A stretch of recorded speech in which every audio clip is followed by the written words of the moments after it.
Welcome to the Slop Temple. We pray this video helps. You start by preparing both devices.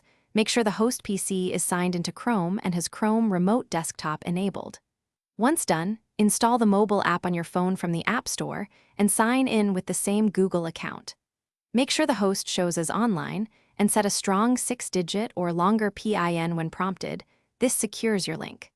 I'll show why each step matters as we move forward so you don't get stuck later. Once connected, you'll see the remote desktop preview. Tap to open it and enter your PIN.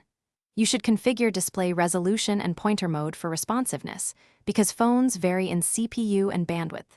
Make sure orientation and scaling fit your screen so text stays readable, and enable clipboard or file transfer only when necessary to move data.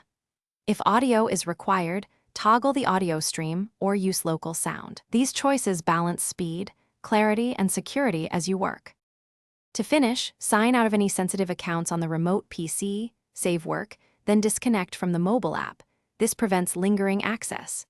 If you hit connection trouble, first confirm both devices have internet, the host appears online, and you're using the same Google account and correct PIN.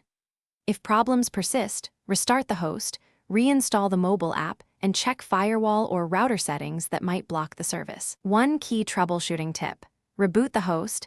It resolves most transient issues quickly. Thanks for watching. Consider subscribing if we helped you.